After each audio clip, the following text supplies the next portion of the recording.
Welcome to the post-Week 14 Sunday night edition of the PFF Forecast. You're welcome. This is going to be an absolutely glorious episode. So thank you for tuning in. Let us rock.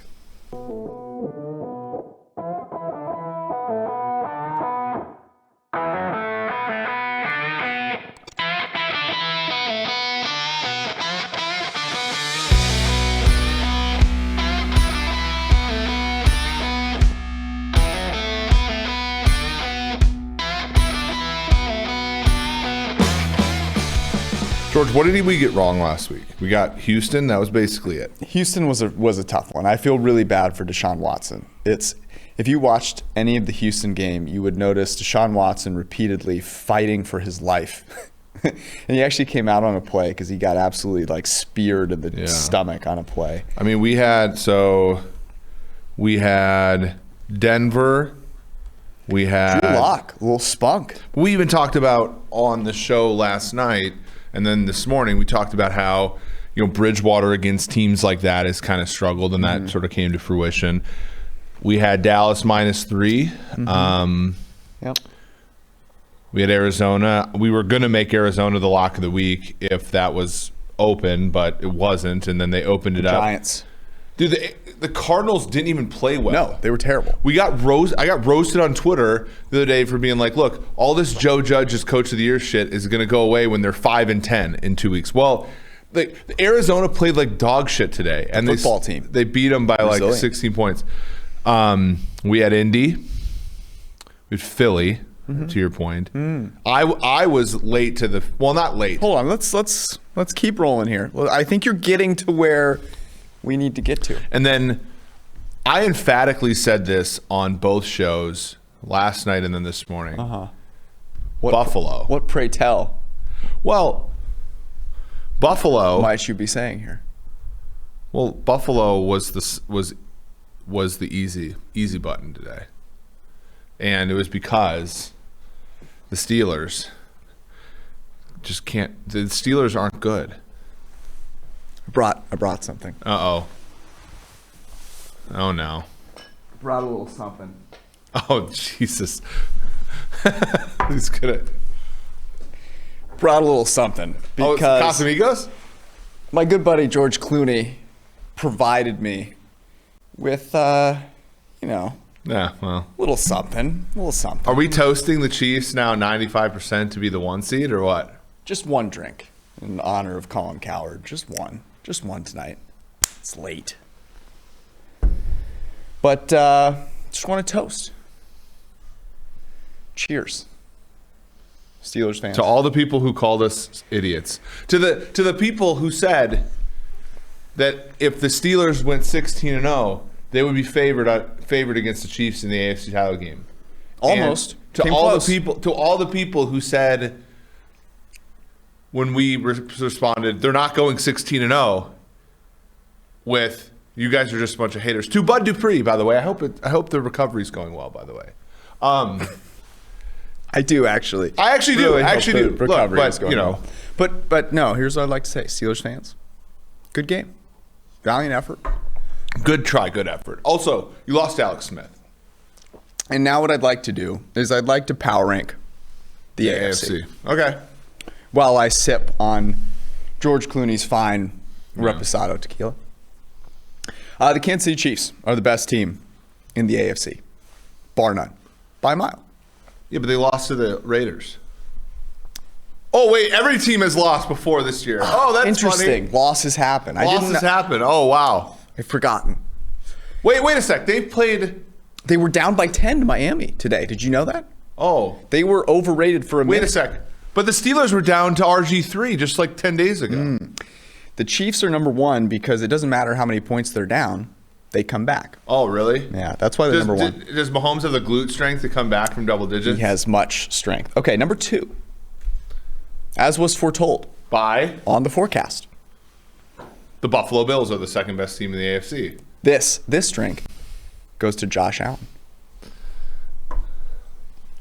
His improvement this year is awesome. Well, but it's not even Josh Allen. Josh Allen played like horseshit in the first half of this game. Okay, yes, he did not start out well. But you know what the Bills did? They said, we spent a first-round pick and a number of other picks on a prime wide receiver who can get open in less than 2.5 seconds, and they spent the entire third quarter telling Josh Allen, you get rid of that fucking ball in 2 seconds, and Diggs had no one around him. Diggs was adhering to social distancing the entire third quarter of that game. Here's what I will say about Josh Allen. He got dogged for 2 years for being inaccurate. Which he was. Okay? He didn't play well to start the game. You know what Josh Allen has? He doesn't give a fuck. And that's why he was able to come back from being inaccurate for 2 seasons, work on his game, and recover. Mitch Trubisky got dogged and has crumbled into a total, nobody. He's not going to be a starting quarterback in the NFL anymore. So kudos to Josh Allen. Bills are number 2. Number 3, I think the Tennessee Titans are the third best team in the AFC. And here's the reason why. Once you get past the Bills and the Chiefs, you're looking for teams that, if they do the right things, are really hard to beat. And the Titans have the ability, because A.J. Brown is, I would say right now, maybe a top 5-6 wide receiver in the NFL. Yeah. Corey Davis is a really good wide receiver, and Ryan Tannehill is a top 7 or 8 quarterback. Yeah, I mean, at this point, you're just asking questions about, like, who do you bet on? And I would bet on, obviously, Kansas City right now, the odds are so terrible at this point. But I would still probably bet Kansas City at, like, I mean, they're going to be below plus 200 at this point. And I don't know if they're going to deserve that, but we're probably going to have them at about 33%. So we're probably going to have them, right at break even there. Buffalo's going to provide good odds. Tennessee's going to provide good odds. Pittsburgh's kind of dog shit now. They might actually offer value, except for I can't see them winning enough games in the playoffs.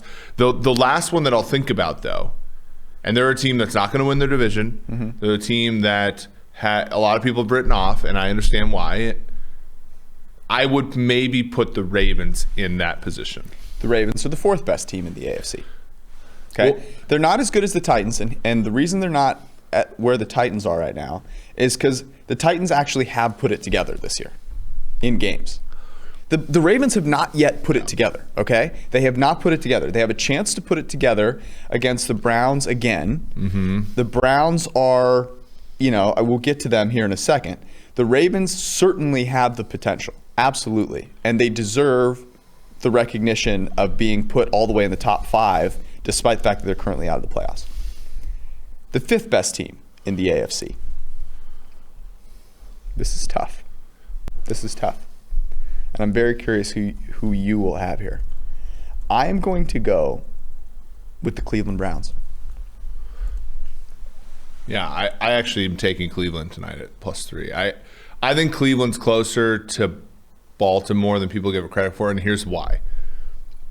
I think Cleveland, when they hit all the easy buttons, is about as good offensively as Tennessee. Kevin Stefanski is one of the best. You know what's true about all the you know what's true about all of these teams besides Baltimore? Defense, average, all of them. Mm-hmm. Right? Like, who cares? But who cares? Like, who cares if you can play? Look, the Steelers played a pretty damn good game defensively tonight. Mm-hmm. And it doesn't matter when you can't fucking score, because eventually the good teams are going to score on you. And Stephon Diggs is going to get open against just about anybody. Mm-hmm. And the tough thing with defense, and this is why I said this about the Steelers, has nothing to do with like, oh, I don't like this player, I don't like this player. No, it's a simple fact. It is really hard to sustain a defense. It's why I bet on the Niners to win fewer than 10.5 games, because defense is super hard to sustain, and they're feeling that here in this season. Okay, now I'm in a tough spot here. I'm looking for the 6th best team, and I'm deciding between the Colts, the Steelers, and the Dolphins. Well, I think the Colts are better than the Steelers. Okay, I'm with you there. Colts are better than the Steelers. So we'll go Colts at 5. Or no, 6. Is that where we're Yeah, at? the problem, and then I would probably put the Steelers ahead of the Dolphins only because the Dolphins are similarly weak offensively. They had a nice pop-up game today against the Chiefs, but a lot of that was garbage time and a lot of that was big play driven. Tua has played well this year, but it's kind of in that unsustainable. Like Tua's throwing a lot of lollipops that are getting caught. Yeah, and no, I'm with you 100%. I mean, I think the Steelers lost to a very, very good Bills team, and the Dolphins came back against the Chiefs, but the way they let the Chiefs just roll 30 up in a row on them was not impressive. So there's the AFC standings. To you, good sir. But here, so then the question is, okay, are you? Because I write an article every single week about futures, and I've almost always. I bet some I had some Chiefs. I had some Titans futures from earlier in the year at 60-1, which seems like good value. I have relented because there's been a decent amount of low-hanging fruit on the futures market. I got some Washington at plus 425 to win the NFC East. I got them again at plus 160 last week. I got some Eagles not to make the playoffs a few times. I got some Cardinals to make the playoffs. And then some losses sprinkled in there, of course. But the futures bet, I've never felt good about putting a futures bet down on literally any other team in the NFL but Kansas City at this point. I'm with you. Is there... At this point, the Bills have done it on the biggest stage. The value's probably sucked out of it. And as much as I like the Bills and as much as I consider them a poor man's Kansas City, the poor man part of it makes me wonder if the Bills can go all the way because Josh Allen is going to have halves. Beat them at their own game. Well, but he has halves like he had this week. And and let's be really honest. If Big Ben didn't suck tonight, if he didn't throw a pick six at the end of the half, if he didn't underthrow a deep ball, if he didn't underthrow a deep ball and stuff, like the Chiefs bury them. Yeah. I think the Titans might have some value on the futures market. I mean, the thing about the Titans is people overreact to defense being bad, and the Titans defense. So among these teams, the Chiefs. The Bills, Titans defense is the worst. Titans defense is the worst by a country mile. They can't get pressure. They can't cover anybody.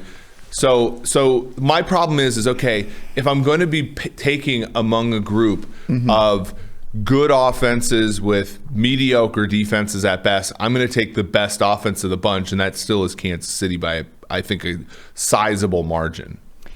Let's move to the NFC. Do you have anything you'd like to say? Oh, I mean, good on you. What did Hurts grade today? We'll find out tomorrow. Okay. I mean, I don't. Right, it does get reviewed. Bruce is going to review all the throws. So Hurts averaged about 5 yards an attempt. He was accurate on 71. I mean, he's not working with much, right? He did look when I watched the game, just anecdotally, I thought he looked in command of the game, and. To a point where, like, remember how Taysom Hill played in his first game as a starter? We're all like super overwhelmed by, like, I thought that Hurts against a way better defense, right, than Taysom had against the Falcons. I thought that Hurts looked in command of the game. He threw almost a pick six that would have put him behind. But for the most part, and that was his one turnover worthy play. I thought he was very much in command. He impressed me. Yeah. Now, I'm going to say this. I don't think he threw I think he has some room to improve, certainly. But what I was talking about last week is, first off, the NFC East is bad, okay? There's not a lot going on there. I know we like Alex Smith. Alex Smith is not doing a whole lot for anybody. The Washington football team is over 70% to win that division. The Washington football team is a good team. Because of that's my point about the Jalen Hurts stuff, is like the Washington football team has always been the best bet in that division for the past 6 weeks. Yeah, and the reason is because, I mean, we saw a defense today. Granted, it's San Francisco, but that's a good play caller. And a quarterback who has thrown, as they said on the broadcast, he's thrown for over 200 yards in every single one of his starts. He's garbage, but somehow Shanahan's able to get that out of him. The Eagles are still not a contender in the NFC East. They are, however, a compelling football team. Would you watch any of the next 3 Eagles games if Carson Wentz was starting? No, absolutely not. No. You're going to watch the Jalen Hurts games now. What's the score? What's the score of the Saints game if Jalen Hurts? It's like 17-3. Yeah. Here's like the Saints win. Here's the dramatic difference. The dramatic difference was when you watched the Eagles on offense this week, instead of every time they drop back to pass, you expecting a disaster, there was confidence. There was some command to the game, even if it wasn't brilliant. And you know what it did? Doug Peterson was going for 4th downs left and right, and there was confidence on those plays. They scored a touchdown on one of those 4th downs because they actually said, oh, you know what? Like, we're confident in our quarterback to put the ball in a place where his receiver can catch it and not the other way around. Yep. So the running component cannot be underscored, and he was accurate for the most part today. Yeah. So you said they're not a contender in that division. They weren't. They actually have a chance now. Yeah, I mean, they're what, +7, +800 by the time it's all said and done? But let's not act like the Washington football team is the greatest thing since sliced bread. No, but look. Chase Young is. If you had to pick one defensive lineman to start a team with right now. Aaron Donald. How old is he? He's at 30 or so. No, 2014 was his rookie year. So it's probably like 29. Does Chase Young at, 21, 22 not compel you? I think defensive linemen age fairly well, right? Yeah, like you look at some I agree. But Aaron Donald is 29. He's also a freak. Yeah. But who's number 2? Chase Young's in the conversation. Chase Young making what he makes is a very good value. Let's put it that way. Yeah. But yeah, so you look at the Eagles. Eagles go to Arizona next week. That's certainly a winnable football game. Arizona is not very good. We talked about when Steve was on the Football Night in America. You know, the Vikings were, for the briefest of moments, by the way, Vikings fans, in a playoff spot, right? But we had them as less than 50%. We had Arizona as more than 50%. And he, explained, I think, pretty nicely that Arizona's schedule coming up is fairly easy. Yeah. Starting with the Giants. Minnesota freaking stinks, which we saw that today. They outplayed Tampa Bay. By the way, they should have covered that they outplayed game Tampa. That was a game we actually liked Minnesota, and we didn't get there. But thanks, Dan Bailey. Yeah, I mean, but that's what bad teams do. Bad teams miss extra points. Bad teams miss field goals. Bad teams give up 8 times as much pressure as their opponent, literally. But so you go with, so Philadelphia here at Arizona, probably a 70-30 game with Wentz. It's probably a 60-40 game now with Hurts. Mm-hmm. Okay, so I can get compelled there. Then they go to the Cowboys, who, like, we talked about this on the show.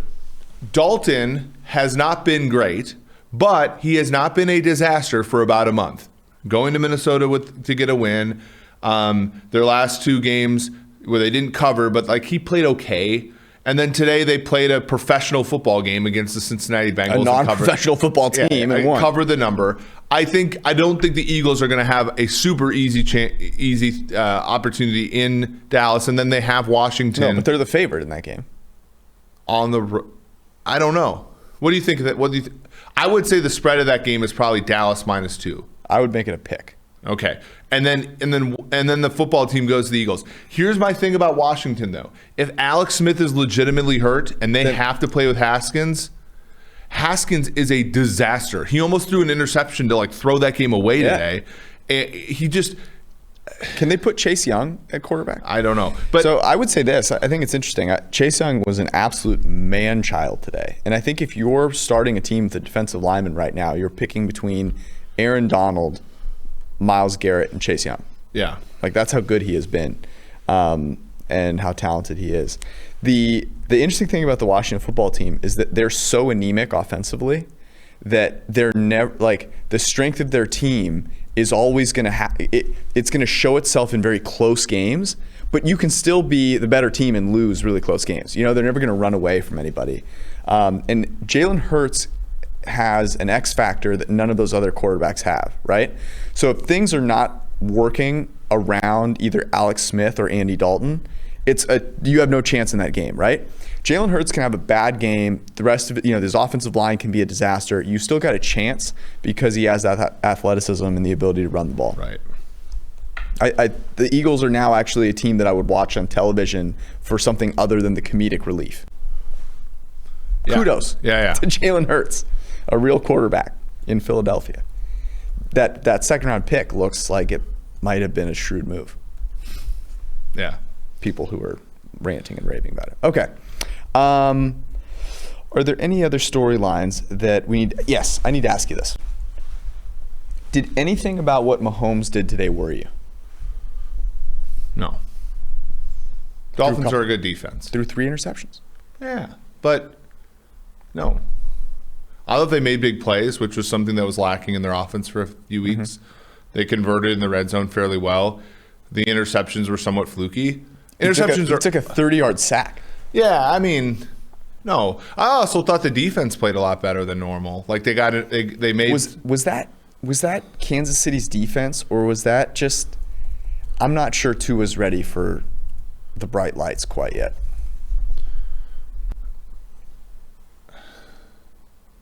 Yeah. I'm not worried. I think Tua has been very encouraging. I think he's not necessarily been very good. I think Herbert's a quarterback who has maybe crossed the threshold of being decent, as well as being very encouraging. I'm not worried about Patrick Mahomes at all. Not in the slightest. As long as he's healthy. Yeah. But they're ironing out a lot of things. So Mecole Hardman had like a 50-yard game that he fumbled on. The interception, the Xavier Howard interception, like that's a 1% play. They had a tip ball with Eric Rowe, and they still overcame and won convincingly. Okay, they had a 30-10 lead. I was waiting for you to say like, I'm not concerned. I'm actually like, the fact that they rolled up 30 straight after going down 10-0 is why this is the only team with a real, like a legitimate shot to win the Super Bowl. Like everyone else is hoping and praying things break their way, right? For the Chiefs not to win it, they've got something bad has to happen. Mm-hmm. They are the most impervious to variance team that I have seen in a really long time. Like, can you name a team where you were less concerned when they went down by 20 than the Kansas City Chiefs in the year of our Lord 2020? Brady's Patriots at their peak wasn't even there. Yeah. Brady's Patriots at their peak were doing these things. Like, right? Like the 2017 Patriots lost a road game on Monday Night Football to the Miami Dolphins when the quarterback was Jay Cutler. Like they always had these stinkers, right? Like the Patriots lost a game to the Jets in Week 16 that cost them the 1 seed in 2015. Like the Chiefs are 12-1. They've been winning these games where people are like, oh, they're not all that convincing. You watch that game. Like, Frank Clark got a fucking sack for the first time in like a month, it seems like. Michael Dana had a good game. They had some components to that game that were good. I have a news flash for you. People don't watch games. They watch the score. They drink and eat some food and catch a few plays and then look at the score. And then watch talk show TV, who are talked about by people who also look at the score. Mm-hmm. And they go, oh, they didn't cover the number. They haven't covered 5 straight games. So, bettors are pissed. They're 5-0 in that time span. They got through on our teaser, though, thank God. And that's why people go, oh, yeah, there's holes in the armor of the Kansas City Chiefs. Who has let's group the teams that could. How would you phrase, like, has a chance against the Chiefs? Would it be, like, within a touchdown? Like, you'd make the spread less than a touchdown? How many teams are there out there that you'd make the spread less than a touchdown? Well, if Breeze is playing, like, so this week, Kansas City, well, I mean, I'm going to give it away a little bit, but right now New Orleans is +4 at home to the Chiefs. Yeah, but I'm not asking you what the spread is in next week's game. I'm asking you, like... Yeah, so it's probably +3 or less in like well, no, it wouldn't be, would it? I mean, at a neutral site, I do think New Orleans is probably +3.5, +4. I do. I think Pittsburgh is probably now in that 5.5, 6 range. I mean, here's the thing. So somebody was asking me. Wait, are you serious? Pittsburgh is. If the Chiefs are less than a touchdown favorite against Pittsburgh, then all of my. Well, so in Kansas City, I think it's probably 7. Okay. But what I was talking about this with a friend. It was like, they were like, well, why have things shifted so much? I go, well, look, like the Chiefs. So somebody was like, well, how do you have the Chiefs 4 points better than any other AFC team? I go, well, look at the spreads. Like when Buffalo hosted Kansas City earlier in the year, the Chiefs were 5.5-point favorites. And now, fast forward, like Chiefs haven't gotten any worse. And, you know, the Steelers and then the Bills haven't gotten any better really. And and Buffalo is -2.5 tonight, -2, depending upon where you shopped. Like, it's a substantial difference between the Chiefs and anybody else. I would say I'd put it at Green Bay because of the quarterback. I would put it at probably Buffalo still. And maybe, well, it wouldn't even be Tampa, would it? Because Tampa was No, here are the teams. It's Buffalo, it's Green Bay, it's New Orleans. That's it. And those teams are more than a field goal easily, probably in the 5 to 6.5 point range. Yeah. Don't you think? Yeah, it's tough. I mean, because with the AFC teams, you're always adding the 3 with being in Kansas City at this point. With the NFC teams, so for example, Tampa's 3.5, so they're probably 6.5 on a neutral, let's say in the Super Bowl. I think Green Bay is clearly closing the gap. I think New Orleans with Breeze. I mean, but you have home field this week. Home field has been significantly reduced, though. It's not that many teams. It's very few. Okay. Should we move on to this week then? Sure. Let's do it. We've got some Saturday games. So we're going to go Thursday and then the 2 Saturday games, and then we'll chunk them into the Sunday games based on good and bad. Thursday Night Football is the Los Angeles Chargers in Vegas to face the reeling Raiders. I have the Raiders as 4.5-point favorites at home. I have the Raiders as 2.5-point favorites at home. Oh, a little bit of crossing 3 here. That doesn't happen that often. The Raiders stink. They are not. I know they just got. I know that they just won against the freaking Jets, but maybe there's something to having to beat the Jets by more than like. I thought it was going to be kind of close against the Colts. It was not that close. No, it was close for a half, and then Jonathan Abram is honest to God one of the worst first-round draft picks I've seen in a long time. It's not great. Laquan Treadwell caught a touchdown today for Atlanta. He's a better first-round pick than Jonathan Abram has been.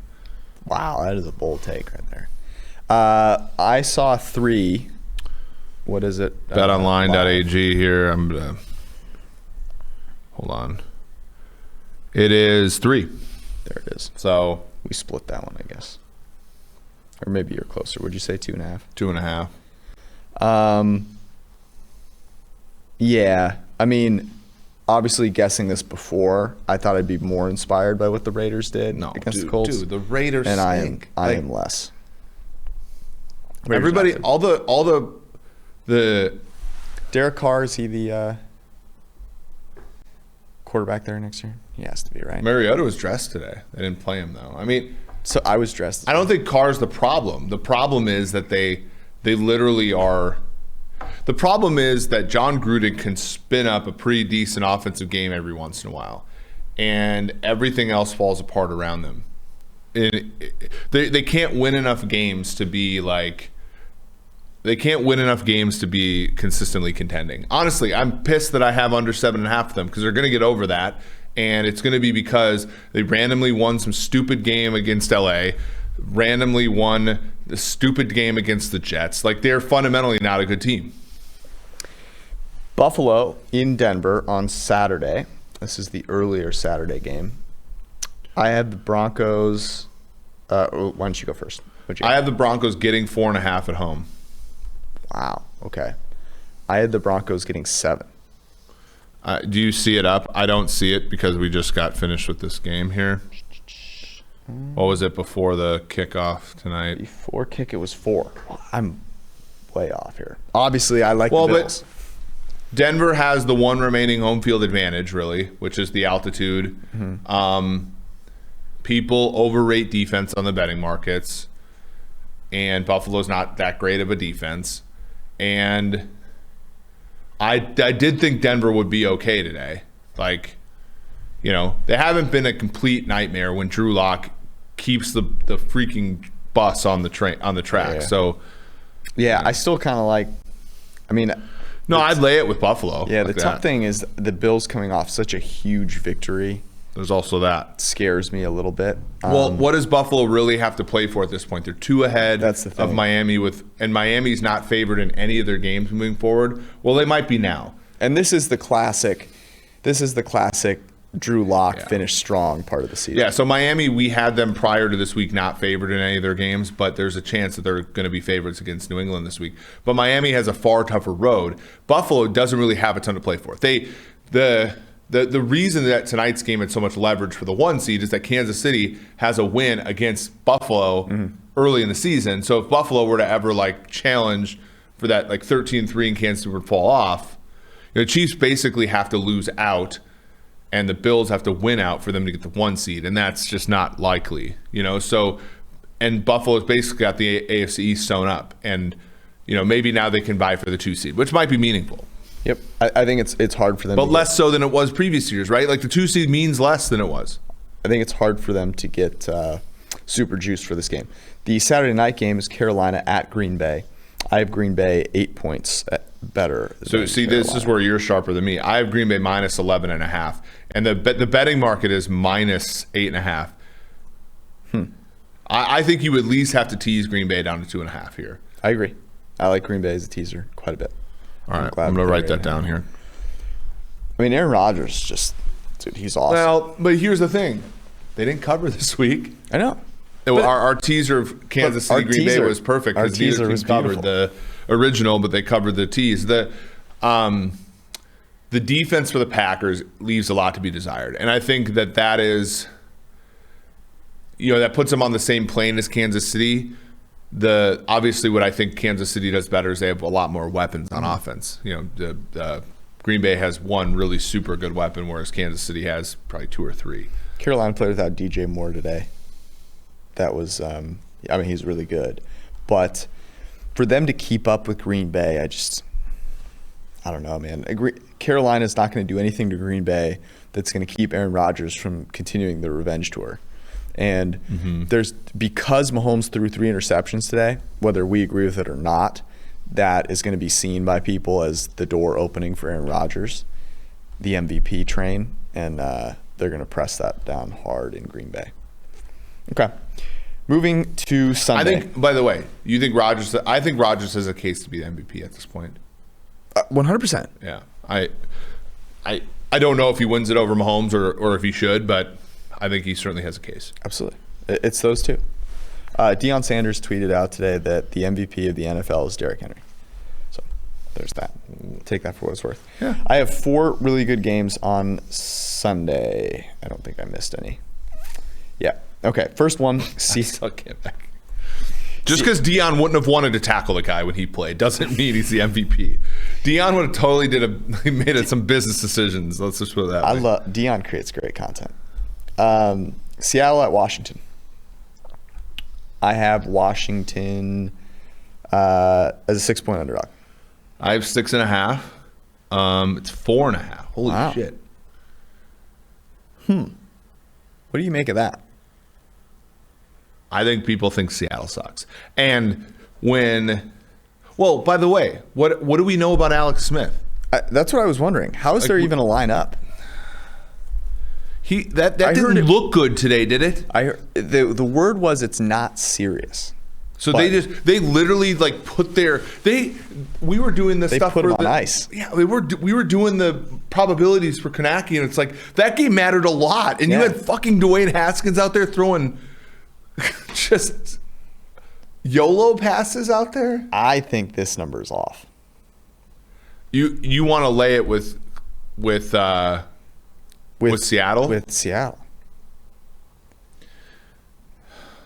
Okay, let me rationalize it for you. Okay. Ready? I mean, it would make if the Seattle Seahawks were a normal good team, yes. Okay. So the Washington football team beats Pittsburgh on a Monday night, right? Mm-hmm. After Pittsburgh played on the prior Wednesday, Pittsburgh drops 5 passes, and Pittsburgh just isn't that good of a team. Okay, Right. They're fine, but they're nowhere near it. That's not as impressive as a win as a lot of people propped it up to be. They then go and they beat Nick Mullins, and may God rest Nick Mullins' soul in peace. Nick Mullins is going to be an offensive coordinator that is a hot head coaching candidate in about 6 seasons, okay, or 7 seasons, or however long he manages to hold on to a backup job. But that's his future. So I think you could make a really strong case for, hey, basically every NFC East team kind of sucks, and people are getting way too excited about them because we're getting closer to the playoffs. And they go, oh, like one of these teams is going to be in the playoffs, yada, yada, yada. Like the whole Giants thing, which was just a complete mirage. What was that? How did people get excited about the Giants? I think there's a few things contributing to it. One, Washington has some of the things that people believe make Seattle have a problem, which is they're very deep and very good up front defensively. It's also and that's true. It's also a West Coast team traveling east to play at 1. Usually that's baked into the number. It's not as big of a deal as it used to be, but it could be.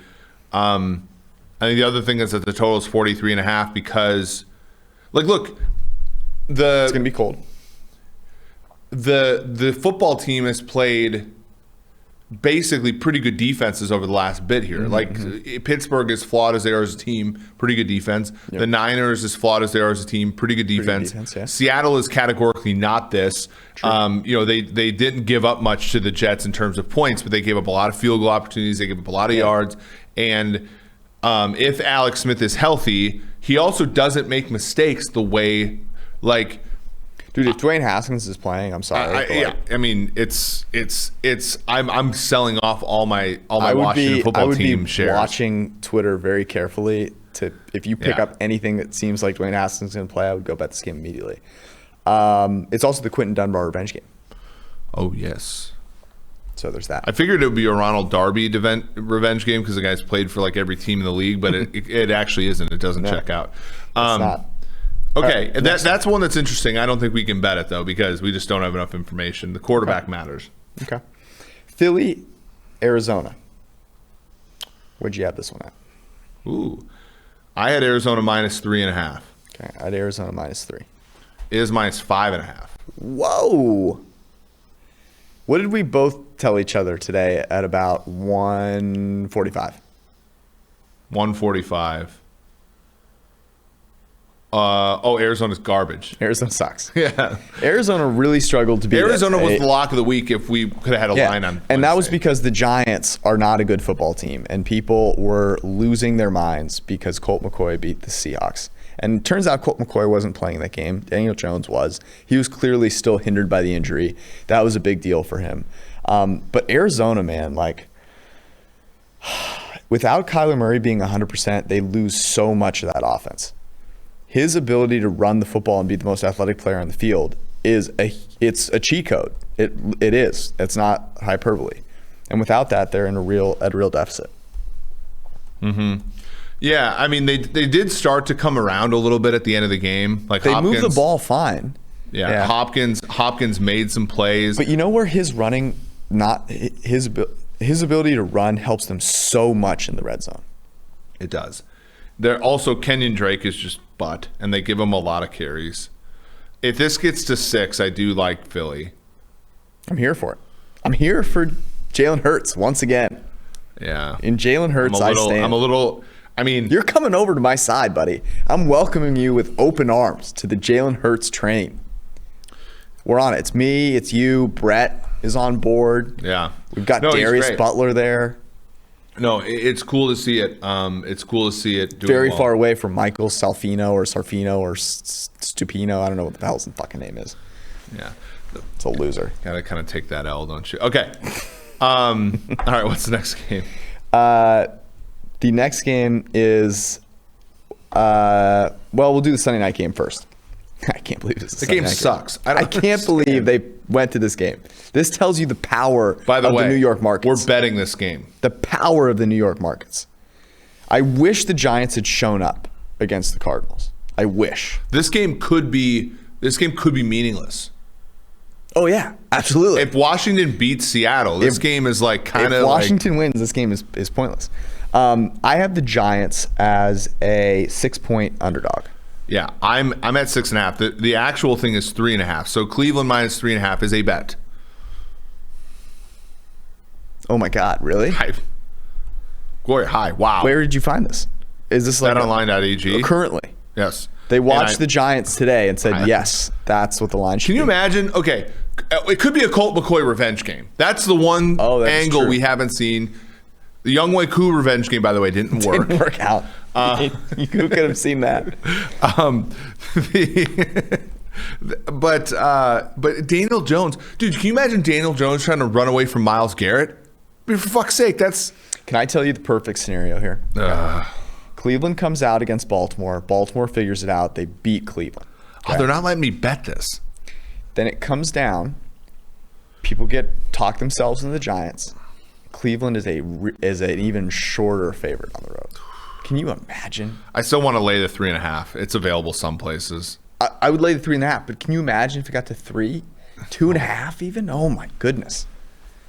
Is Kevin Stefanski working? It's just really hard to go win on the road against the Giants, as evidenced by the freaking Arizona Cardinals at 6-6. Kyler Murray's got half 4 out of 5 losses coming in and just showing them the 50 states. The Cardinals give up half their plays by letting Kenyon Drake run into the middle of the offensive line.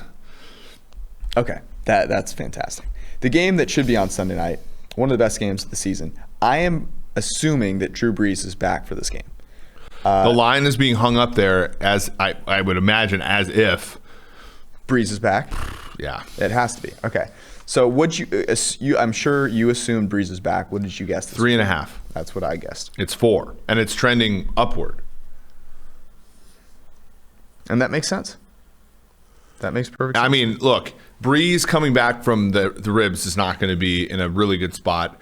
The defense is good, but defense doesn't matter. Like Chauncey Gardner-Johnson is like a good corner against like 28 teams. He's not going to be a good corner against what the Chiefs have to offer.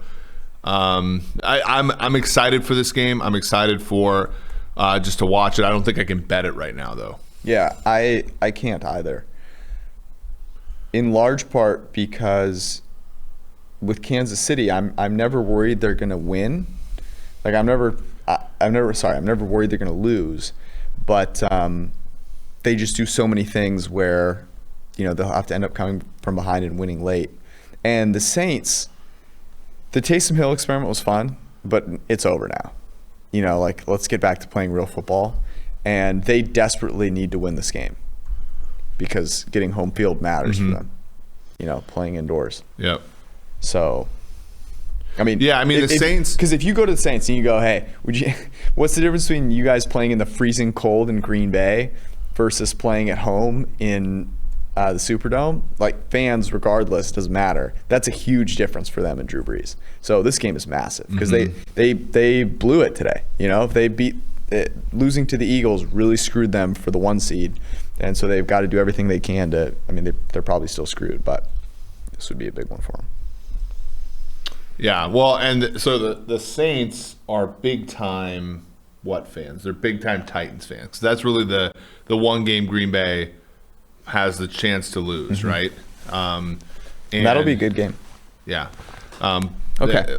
It might be likely that both teams are 13-3, tied again, and Green Bay gets a bye on a tiebreaker for the second straight year. Although that would require the Saints to beat Kansas City, which is looking less likely. Okay, there are now a lovely amount of games where there's one team that is totally out of it, or both teams that are totally out of it. So this will be fun. San Francisco, Dallas. This was Sunday night. It's no longer Sunday night. I have Dallas as a 3-point underdog at home. A rematch of the NFC Championship game from 1992, 1993, and great year. 1994, the last time the Niners won the Super Bowl. I have Dallas minus 2.5. You were closer now. It is. Oh wait, no. You have minus. I thought Dallas would be a short home favorite. Yeah. Oh my God. No, they're not. They're a short home dog. Yeah. Yeah, it's +2. Those numbers don't. As we found out with Buffalo, Pittsburgh, those numbers are kind of fluid. But yeah, I don't want to bet Dallas here. No. Yeah. So There is a game in this group that I do want to bet, and I think it's pretty. I was going to say I'm excited to find out which games within this group we feel like betting. And here it is. Chicago goes to Minnesota. I have Minnesota as a 3-point favorite at home. I have Minnesota as a 6.5-point favorite at home. You are right. I am betting. Look, Minnesota is. I'm sorry. Hold on. Can we pause for a second? You're very good at guessing numbers. Yeah. You knew that it wasn't 6.5. Your cheeky ass was like, I know it's going to be 3.5. I know George will probably get this close there, but I want a reason for the season. And so you just boosted this by 3.5 points. Minnesota is better than Chicago by like a sizable amount, aren't they? You watched that Monday night game? They have a much better quarterback. Although Trubisky has not lost to Minnesota since his rookie year. Like, the Foles thing does matter. Like, Trubisky is better than Foles. It pains me to say it, but Trubisky does give them a chance. Mm-hmm. He also throws the ball to the other team at an enormous rate. So Minnesota, traditionally a pretty good home team. Minnesota also traditionally pretty good at kicking the shit out of bad teams. I also kind of want an emotional hedge because I have a ton of Minnesota like not to make the playoffs and stuff. And obviously this is not emotional hedging for Eric, though. This is us trying to provide real analysis. Well, I mean, but by the way, if you bet Vikings under 9.5, you're welcome. That cash today. So, but if you have Vikings not to make the playoffs at some even better prices, like plus 150, plus, like this could be a way to hedge against that, right? Very true. I mean, why do you think that, okay, home field advantage being a point, you think Minnesota's only 2 points better than Chicago? You think a win over Houston requires us to reevaluate our thought processes that much? No, but I think both these teams are massively flawed. And so it's just a variance parade. Like, there's no reason why Trubisky couldn't have another one of his games that he had today against a bad Houston team against Minnesota, because Minnesota is almost as bad defensively. Really struggles as Houston. Defensively. They can't cover anybody. Kirk played really well. I mean, Kirk played really well given the circumstances today. He moved around the pocket really well. But he also, here's the other thing, Kirk's pocket presence again continues to be a disaster. And Khalil Mack was amazing today. So who's Akeem Hicks? Akeem Hicks dominated the Monday night game between the two teams before he got injured. Like that's and Deshaun Watson runs the football way too fucking much still. Deshaun Watson is way more athletic than Kirk Cousins, and he got beat up in this game. I will say, I watched that game today, and I wanted Tampa to win because, there was part of me that wanted Tampa to at least win the game. I had some Minnesota to cover, but obviously I don't think this is a playoff team, and I kind of don't want them to be rewarded with a playoff appearance. And so I'm watching the game, and Kirk was let down by the people around him today. Does that happen again against Chicago? Maybe, and that's really what you have to worry about. They did not throw the ball to Justin Jefferson enough. What are they doing? The Dalvin Cook thing is unbelievable to me. Let's look at the playoff picture here. The Chicago Bears and the Minnesota Vikings are both 6-7. Outside looking in. Philly could beat the Cardinals. And then all of a sudden, these teams have a shot. So it's not as if, both teams don't have something to play for. Now, given that, I would much rather have Kirk Cousins with something to play for than Mitch Trubisky with something to play for. So I don't know. I'm torn. I don't think this number is that egregious, though. Okay. Well, we'll lay off it then. Okay. Next up, I have the New England Patriots going to Miami to play the Dolphins. What did you have this at? 3.5 Miami. I had Miami 3. It's 2.5, but a little shaded towards. It's moving a little bit towards 3. I like Miami. Yeah, I do too. The problem is you're getting Cam off. You're getting New England and Bill off of long rest. And Bill against Tua.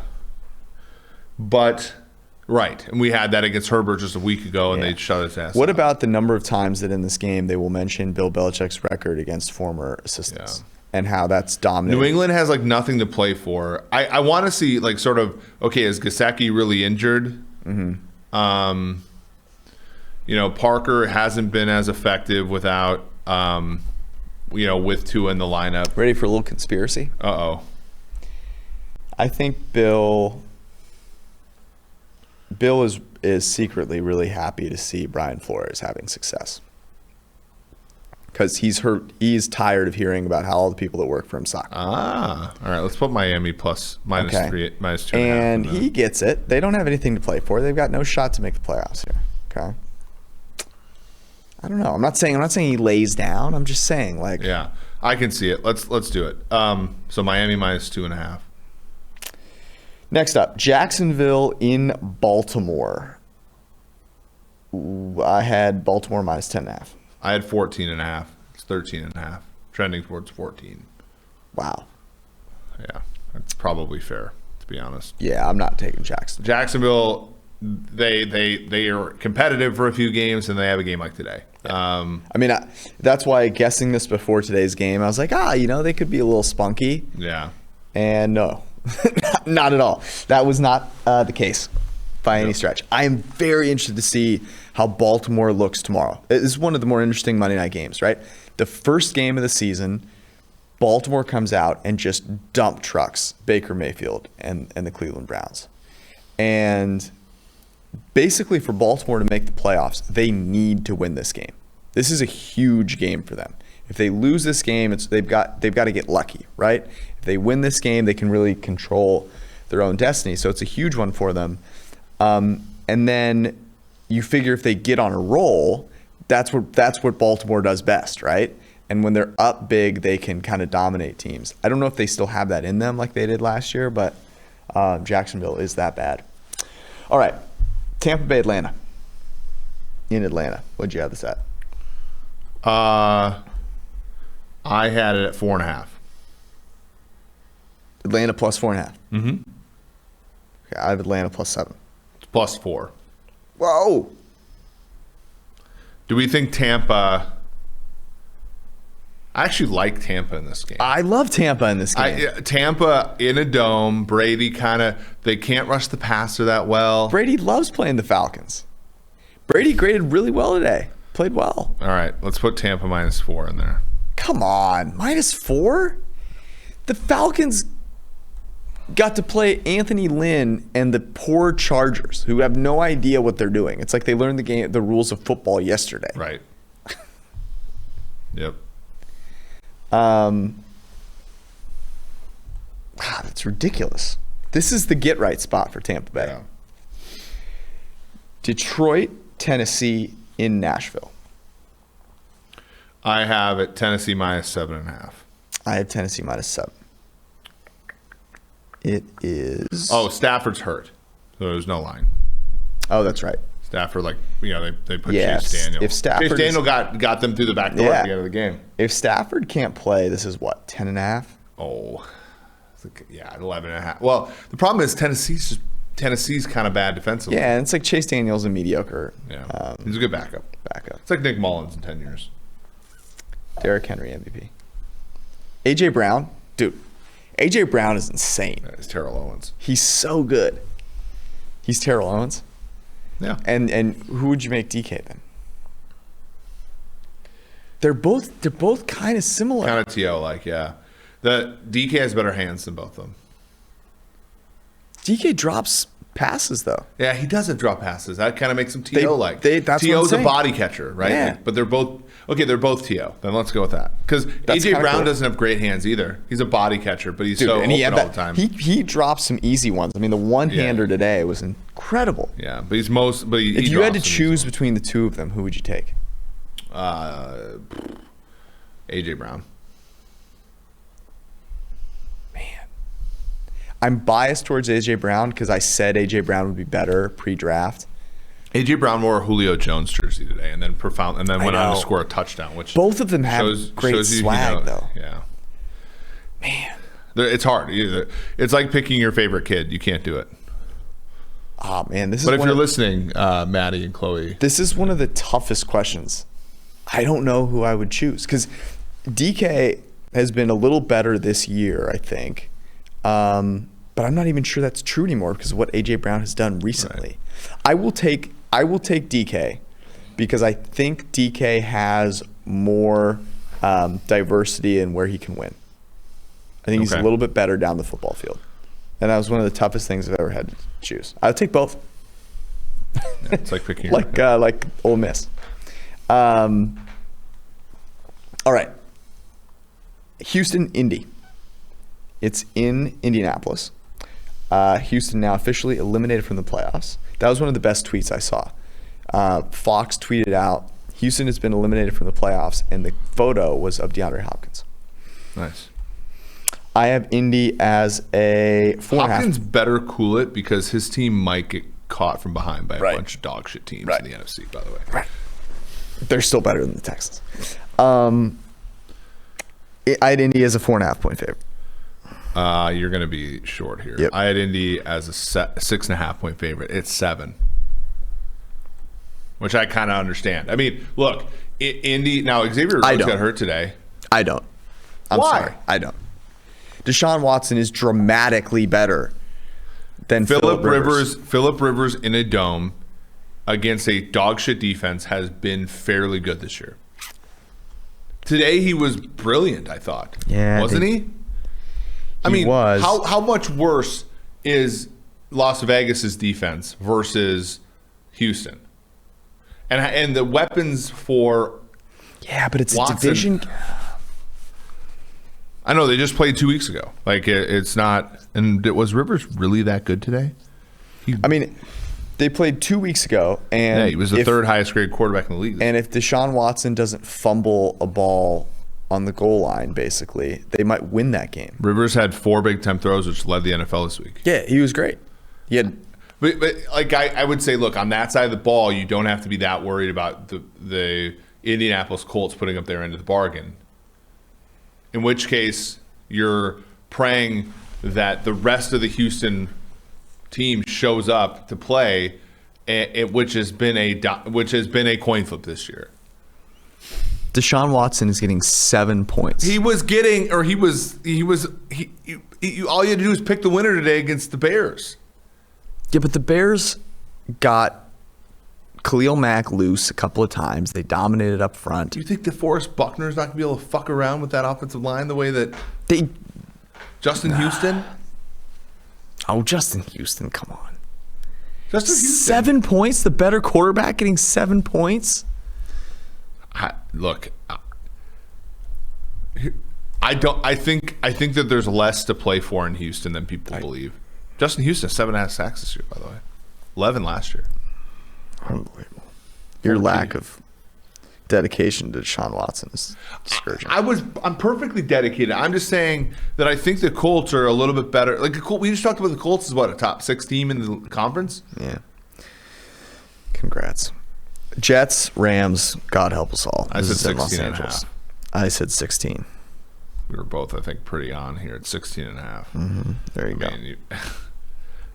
Great. I'm not betting the Jets. The Jets are an atrocity.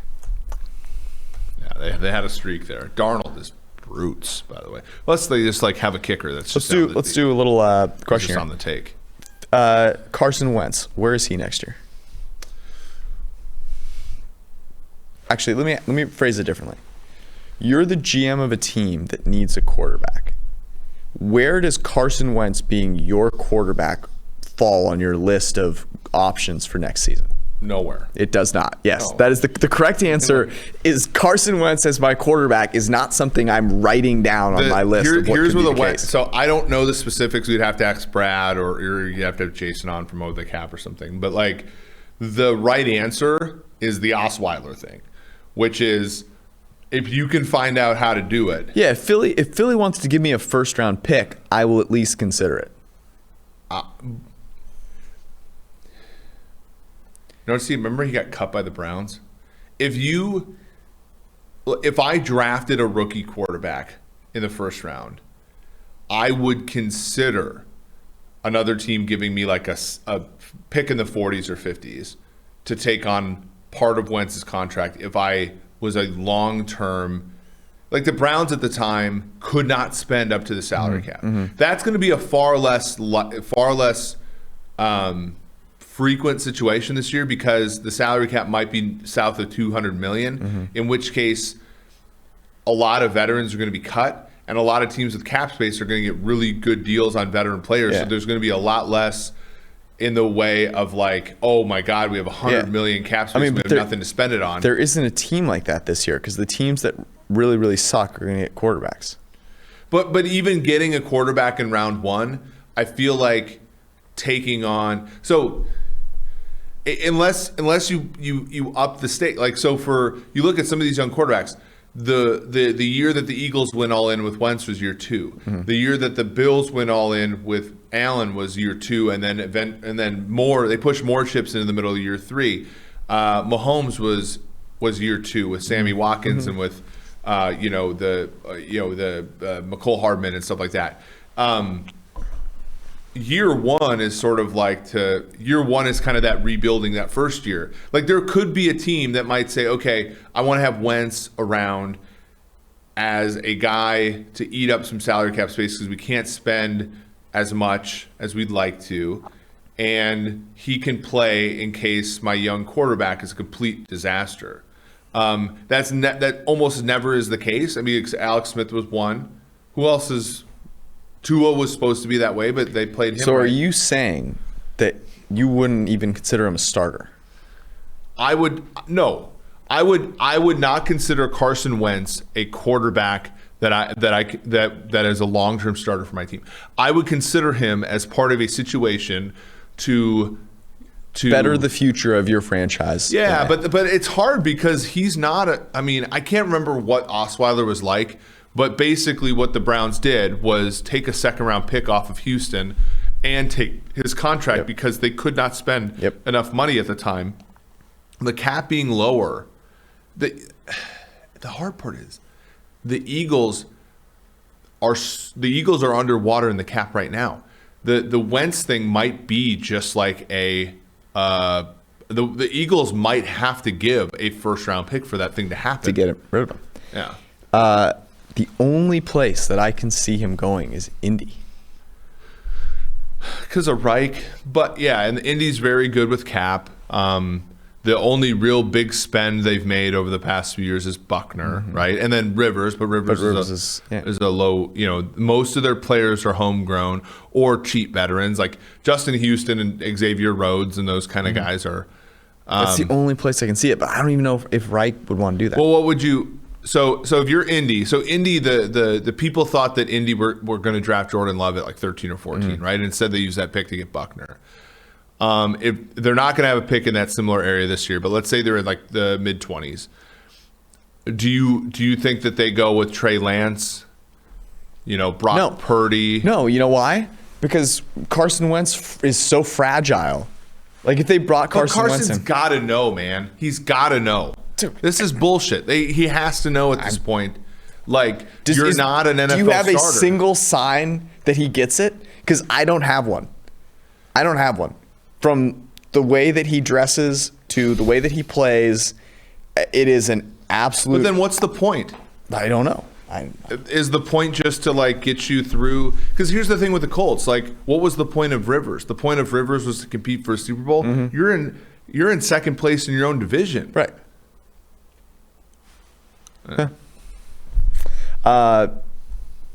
Last game, Monday Night Football, Pittsburgh, Cincinnati. I don't see it anyway. I saw it at plus 11.5 at some point. What'd you guess? And that was what I guessed it at. I said 13.5. Yeah. I mean, get right spot for our Steelers. Look, they're back. All right, this was a fun podcast. We will write up our favorites, and that'll be out for you shortly, depending on when you're listening to this. Maybe it's already out. You can go check it out. And we'll be back to talk about some props later tonight. Baltimore and Cleveland should be a fun game. Anything else you need to hit on? I don't think so. No Tuesday night football this week. Oh, here's one last question I want to Yes. ask you. What's the likelihood that What's the likelihood that we stay with the same playoff format? We talked about it as a short favorite just like a week ago. Strong favorite. Yeah. I mean, I I'm was putting saying it this at on Twitter. minus 450.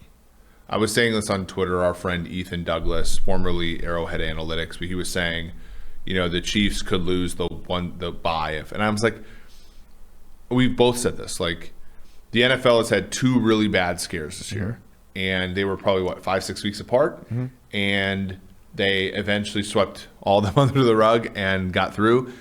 I think the next one could be a playoff situation, and that would be tough. But I think that they're going to be proactive. I think that we get to week 17 and everything's just like They have scared teams enough, I think, to make it through the season, and the playoffs, I do not think will be a problem. Yeah, I think by the time teams get to the playoffs, the contingencies will be fairly stringent. By the time we get to the playoffs, the teams might have all been vaccinated. It's true. That's true. We So- don't even know. There you go. All right, we'll see you guys on Wednesday night. Enjoy the game. Peace out.